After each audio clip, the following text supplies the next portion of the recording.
Hello everyone, this is Sarafi and I'm happy to meet you all. Today I'm going to be talking about the new Minibox that just got revealed in Yu-Gi-Oh! Duel Links, World of Barian.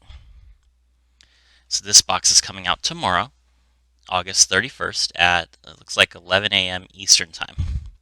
That's really exciting. Let's talk about the amazing new cards that we're getting. So we have the Ace Monster of the box, number Chaos 39, Utopia Ray V. 2600 attack, 2000 defense. And when this card in its owner's possession is destroyed by an opponent's card, you can target an Xyz monster in your graveyard and return it to the extra deck. As long as Utopia Ray V has a Utopia monster as material, once per turn, you can detach one material from this card, target one monster your opponent controls, destroy it, and if it was face up, inflict damage to your opponent equal to half the attack on the field. So that's great. Fantastic card, will work really well with the new skill, which we're going to talk about in a minute. So I think that you guys will really enjoy playing this card, and it looks like Onomats are going to have a brand new strategy, which should be really interesting. I do think that Onomats are going to be very high tier with this card. Then we have Blackluster Soldier, Legendary Swordsman. So everyone was expecting us to get Blackluster Soldier, Soldier of Chaos, which does not appear to have come in this box, but Blackluster Soldier, Legendary Swordsman is a better card for this deck. So let's talk about it. It's a Earth Ritual monster with 3000 attack and 2500 defense. You can Ritual summon with Chaos Form, or Super Soldier Ritual, or Super Soldier Synthesis.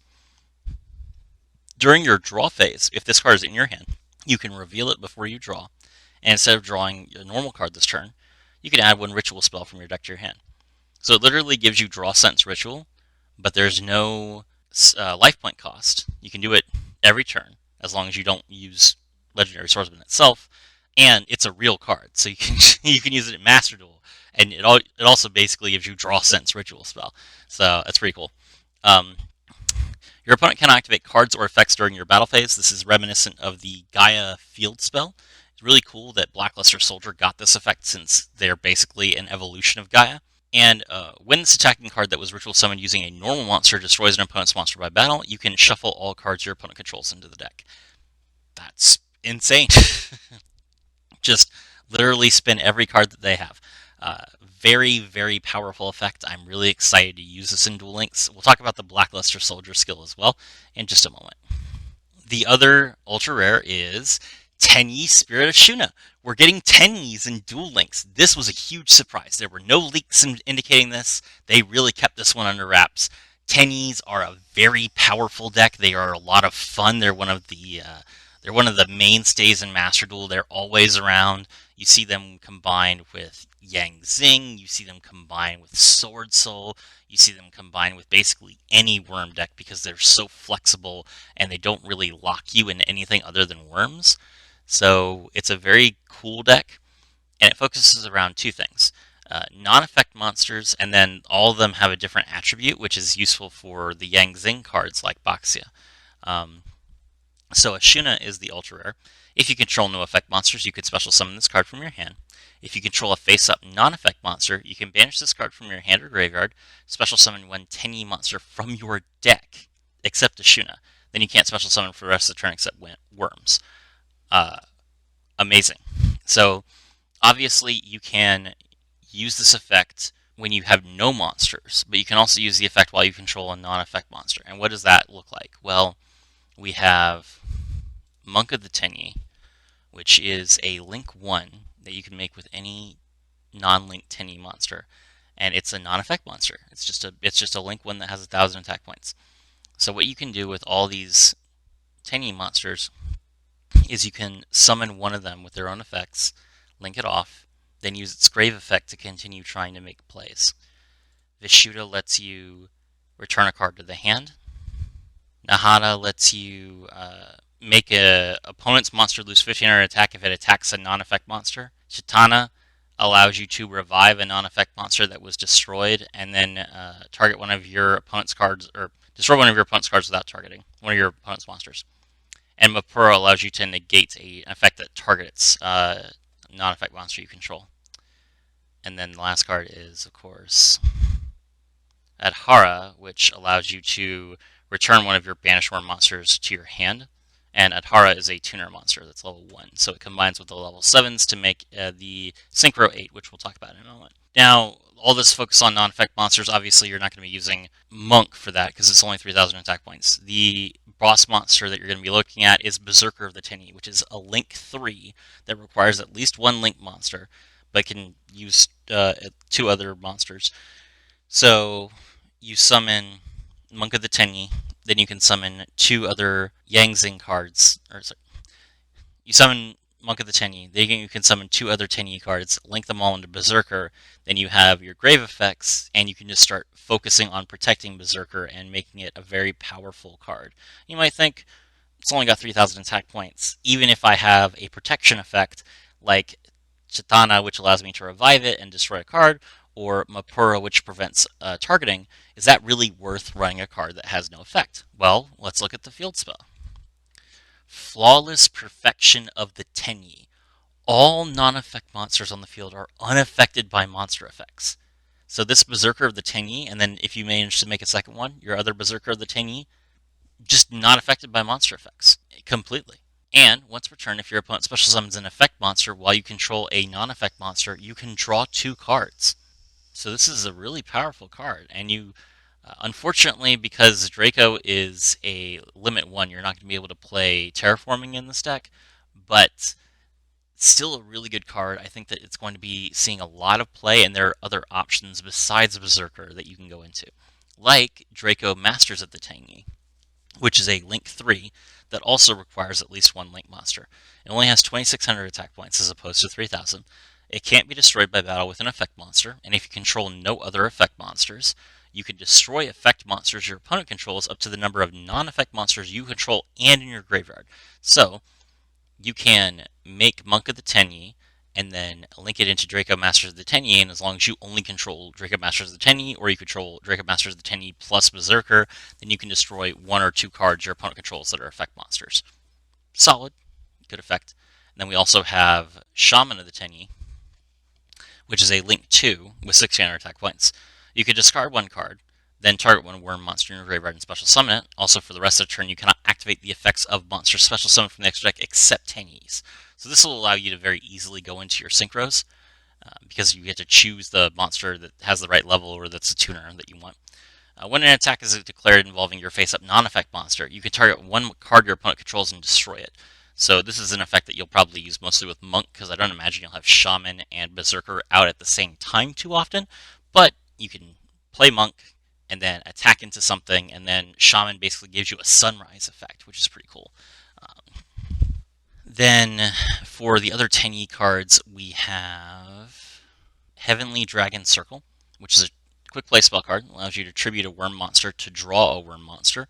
But if you tribute a non-effect monster, you can special summon the worm monster from your deck instead, but its effects are negated. And then during your main phase, if you control a face-up non-effect monster, you can banish this card from your graveyard to draw a Tenyi card. But you can only use 1 effect per turn. So this is a good card. It's very similar to Swallow's Nest. It allows you to dodge removal, basically. You summon something, your opponent thinks, oh my god, they're going to try and go into a link play, let me compulse that, or let me crack down that. Okay, well, I'll just play Circle, and I'll remove it, and I'll get another card, and I'll use that card's effect instead. Plus, I now have this other card in the graveyard, so I can use its graveyard effect. Very good card for this particular archetype. But it's important to note that the first effect, Tribute a Worm to add a worm from your deck to your hand, that is not only for Tenyis. So you can't use the second effect, obviously, if you're not playing this in Tenyi deck, but this card by itself is a pretty good worm support card. And obviously when we get Sword Soul, this card will be extremely good, but for right now, it's good in Tenyi, it's good in Yangzing. You should feel open to experimentation. And then let's talk about the tune supports. So because they gave us Blackluster Soldier, they decided to also give us Toon Blackluster Soldier. And then they thought, well, it's a mini box. Let's just give them all the Toon cards. So Toon Blackluster Soldier is the first card. It's a super rare, and it can't be normal summoned or set, but it can be special summoned by tributing Toon monsters from your hand or field whose total levels equal 8 or more. So it's basically ritual summoning without a ritual spell. Pretty decent. Obviously, it has the effect where it while you control Toon World and your opponent controls no Toon monsters, it can attack directly. It doesn't have the typical Toon effect of this card can't attack the turn it's summoned, which is really good. And once per turn, if you control Toon World, you can target one card on the field, banish it. Also, this card cannot attack the turn its effect is activated. Interestingly, this card also does not have the effect where if Toon World is destroyed while this card is on the field, destroy this card. So this card lacks all of the real drawbacks of Toons while being a very good effect. You also have Comic Hand, which is basically Snatch Steal for Toons. If you control Toon World equipped to an opponent's monster and take control of it, it is treated as a Toon, and if your opponent controls no Toons, it can attack your opponent directly. But if Toon World is not on the field, you destroy a Comic Hand and return to your opponent. Very good card. There's no once per turn on this, so if you have multiple Comic Hands, you can just steal everything. Toon Bookmark. Add one Toon World or one card that matches it from your deck to your hand except Toon Bookmark. If a Toon World card you control would be destroyed by a card effect, you can banish this card from your graveyard instead. But you can only activate Toon Bookmark once per turn. So we're going to be moving away from the just it's a Toon World skill to focusing on the new skill, Toonvitation, which we'll talk about in a moment. That does mean that you'll have to run Toon World, you'll have to protect Toon World. So this card definitely helps with that. It does not protect against Cosmic Cyclone, and that's kind of a problem now that everyone has Cosmic Cyclone, but it's not that big of a deal for you to lose Toon World if you're focusing on Toon Blackluster Soldier as your main boss monster, since it doesn't destroy Toon Blackluster Soldier. And there are other cards that we can use to try and interrupt our opponent's turns. We'll talk about that. Toon Briefcase. When your opponent summons a monster while you control a Toon monster, shuffle the monster into the deck. And if it's multiple monsters, you shuffle all of them. So this is going to shut down Odd Eyes really hard. You just need a Toon monster out, and then your opponent special summons, they pendulum summon like 4, and you're just like, okay, well, all 4 of those cards get shuffled back into the deck. They're not destroyed, so they don't go back to the extra deck, and your opponent just loses their +3. Really powerful effect. Obviously, the problem is that typically Odd Eyes will use their Dragon Pit Magician to destroy your spell or trap. You don't need to control Toon World to activate this, so that's pretty good. That does mean that your opponent can't just ignore Toon Briefcase by destroying Toon World. You also can kind of like bait your opponent into destroying Toon World by playing it, so that your opponent can be like, oh, well, this is their boss card, let me get rid of this, and then you can just spring the Briefcase on them. Obviously, if Briefcase is the only card that you have, though, it makes it not nearly as good of an effect for Odd Eyes specifically, but you can still use this on a card like Galatea, or on a card like the card that you summon off of Orcust Nightmare, because then that card goes back into the deck rather than being going to the graveyard, so your opponent can't use it, like if it's Harp Horror, for example. That will really slow down Orcust a lot. I don't think that this makes Toons significantly playable, but it does mean that they have some very good matchups in the meta right now, and it would be interesting to see if Toon Briefcase is enough to make the deck significantly better. This is also not a once per turn, so you don't have to worry about bricking on this card. You should run 3 of it. Toon Harpy Lady, I've been waiting for this card. I'm so glad it's just a rare. Obviously can't attack the turn it's summoned, and if you control Toon World, you can special summon this card from your hand. Then if you control another Toon monster, you can destroy one spell or trap your opponent controls. So it's like it's mimicking the Harpy's Hunting Ground effect. This is not required, by the way. So you can normal summon this card without having Toon World out. But if you do have Toon World out, then you get the free special, and you also get to pop a card. Really cool effect. Obviously, it still can attack your opponent directly, just not the turn that it's summoned. And it also doesn't destroy itself if your Toon World leaves the field, so solid effect there. Toon Page Flip. If you control Toon World, reveal 3 Toon monsters with different names from your deck. Your opponent randomly picks one of them for you to special summon, ignoring its summoning conditions, and then you shuffle the rest in your deck. Hard once per turn, but you can pick Red Eyes Toon Dragon, Toon Dark Magician, and Blackluster Toon Soldier, and bring any one of those out, and any one of those cards will be good enough to really start your combos, especially since you're only using one card from your hand to get this started. So this is going to be kind of the starter for Toons that really makes the deck function, and I do expect that this card will see a lot of play. Red Eyes Toon Dragon is getting a reprint. I'm sure that most of you already have this card, but for those of you that don't, while you control Toon World and your opponent controls no Toon monsters, this card can attack your opponent directly.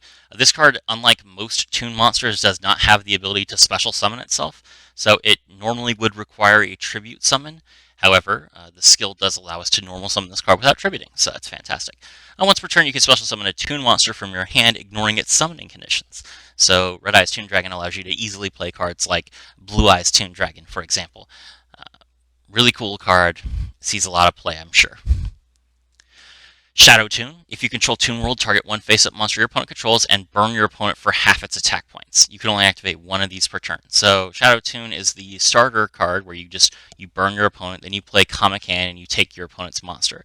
So if you use this on Dingirsu, then they take 1,300 points of damage. Then you take Dingirsu and attack them directly with it, so that's 2,600 more. They're down almost to dead. And then anything stronger than Dingirsu will just kill them.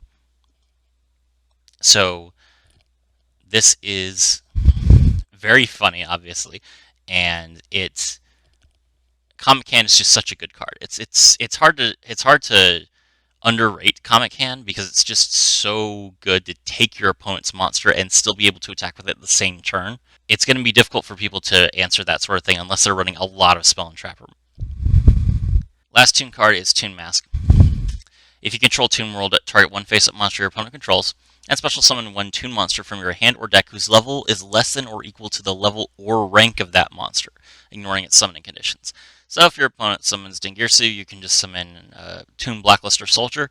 If they summon Odd Eyes, you can summon Toon Dark Magician. You can summon Toon Dark Magician against Dingirsu as well. It basically works against any deck that's not a Link deck. It is a dead card against Links usually, but your opponent still has to summon a monster to Link summon. So if you know they're playing a Link deck, you just use it on their level 4s, and you can bring out Toon Harpy Lady and destroy one of their Spell or Trap cards.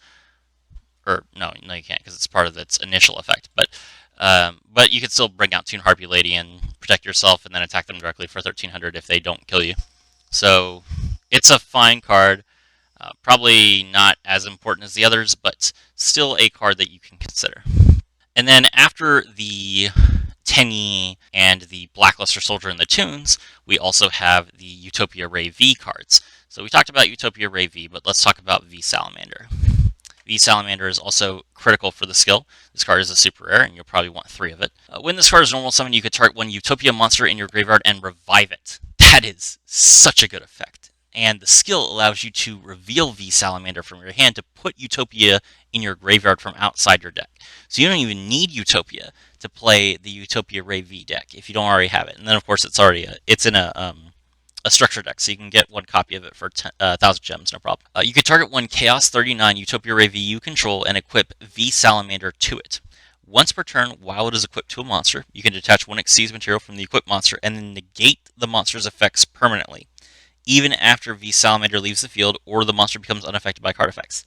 If you do, destroy all monsters your opponent controls, and if you do that, inflict 500 damage to your opponent for each monster destroyed by this effect. So basically turns Utopia Ray V into Odd Eyes Rebellion Dragon.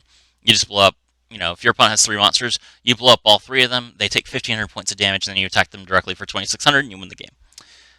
Very, very good card. It does negate Utopia Ray V's effects, but Utopia Ray V's effect is to destroy monsters. So if you're destroying all of your opponent's monsters anyway, doesn't really matter all that much. And then, of course, you don't have to use this effect. If Utopia Ray V's effect is enough to kill them anyway, just use Utopia Ray V's effect and then attack with V Salamander. It's a monster. It can just attack directly. So that's really good.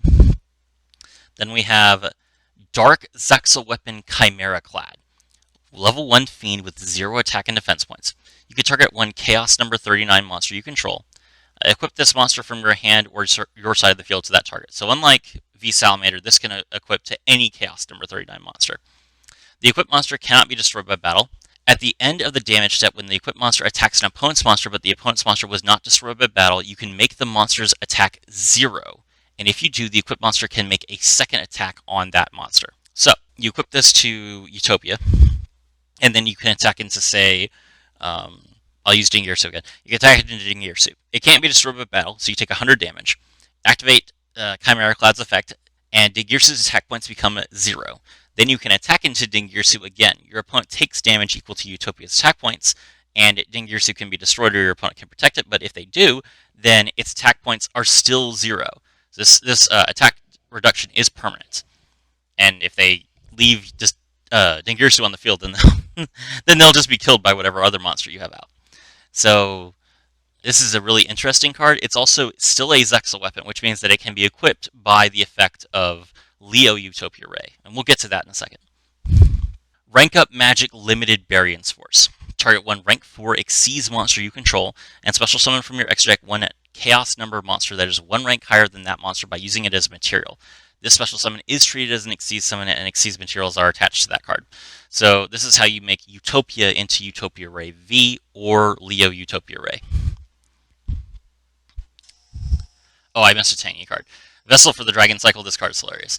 Send one worm monster from your deck to the graveyard. Then if you control a face-up non-effect monster, you can draw a 10E monster with a different name from the monster sent to the graveyard. You can only activate one Vessel of the Dragon Cycle per turn. This is Foolish Burial, but then it also lets you draw a 10E. So typically what you'll do is you'll make Monk of the 10E with either Vishuddha, Ashina, or Adhara. Then you play Vessel for the Dragon Cycle. You mill Ashuna, and then you draw Adhara. Let's say that you have Vishuddha in the graveyard.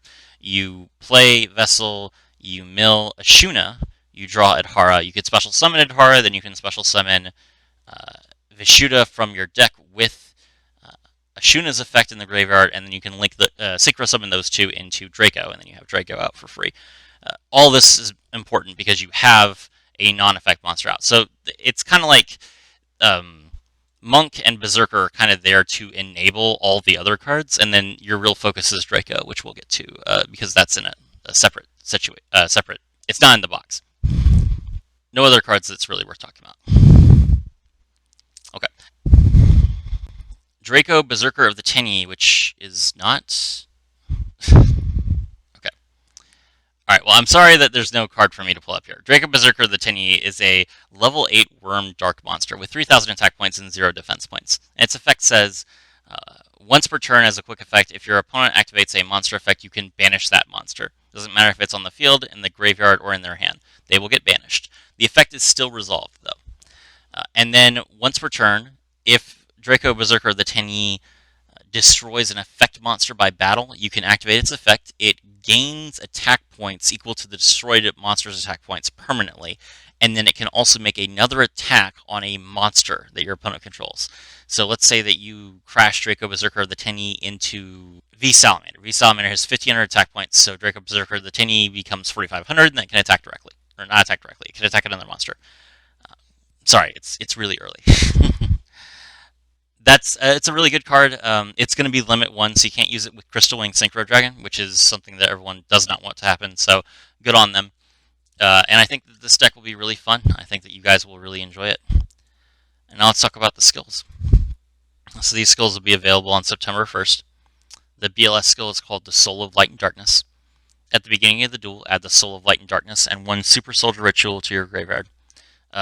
This skill was leaked previously. As long as the leak is accurate, then this the Soul of Light and Darkness is 6 monsters, which is Karibo, Sphere Karibo, Dark Magician, Arisen Gaia the Fierce Knight, Mystical Elf, and Charging Gaia the Fierce Knight.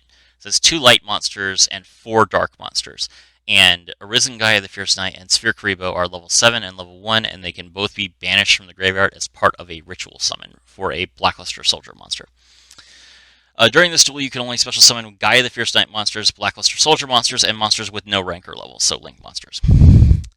Once per turn, you can activate the following effect when you special summon a Blackluster Soldier monster. Add 1 Blackluster Soldier Ritual monster with no cards from the same name on your graveyard and field and add to your hand. Okay. It doesn't have to be a ritual monster that you special summon. So, like, for example, you could banish a light and a dark from your graveyard to special summon Blackluster Soldier Envoy at the beginning. Then you can activate the effect to draw Blackluster Soldier, the real Blackluster Soldier, the first one. And then you can play a ritual spell to summon Blackluster Soldier and go from there. Then you select up to 3 banished cards and return them to the graveyard. Very good effect. You can use this every turn. So just keep returning your banished cards to the graveyard. Keep using them. This will give you plenty of fuel to keep playing the game. You get 6 cards in your graveyard to start with, plus the ritual spell, which allows you to... The ritual spell, by the way, allows you to banish it, and then a light and a dark from your graveyard to special summon a ritual BLS from your hand, ignoring its summoning conditions. That's really good.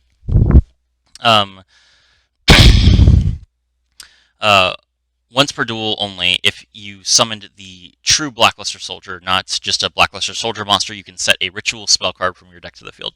So it's kind of like a a skill that chains summoning Blackluster Soldier, which is pretty fun and pretty cool. And the fact that you can't make rank 8s means that you don't have to worry about Dingirsu or any other dumb nonsense. You're just playing BLS and you're having fun playing BLS. I'm looking forward to this skill. I'm going to try and cog with it. So I will definitely let you guys know how the skill goes. It looks like a ton of fun. Toon Invitation, we talked about this. During this duel, you can normal summon or set toon monsters without tributing. That's very important for Red Eyes Toon Dragon. You can only normal or special summon monsters that have 0 attack points, monsters that your opponent is the original owner of, or toon monsters. So that means that you can play Mimicat, which allows you to basically monster reborn monsters from your opponent's graveyard and treat them as toons. So between Mimicat and Comic Hand and Shadow Toon, you're going to be really focusing on your opponent's cards. Once per turn, twice per duel, you can return 1 card from your deck to the hand, from your hand to the deck, and draw a Toon World from outside your deck. So this will allow you to play the Toon deck without needing to run Toon World, which is really strong. And the ability to draw a card from outside your deck twice is rare.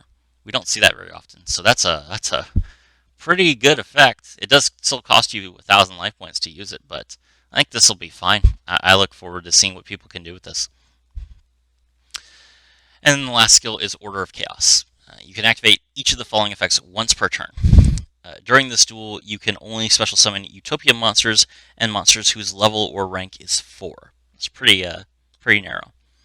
Reveal 1 V Salamander in your hand, then put 1 number 39 Utopia from outside your deck to your graveyard. Return up to 2 cards to the deck from your hand or monster zone. Then, if there are no monsters on your field, you can normal summon 1 V Salamander in addition to your normal summoner set this turn.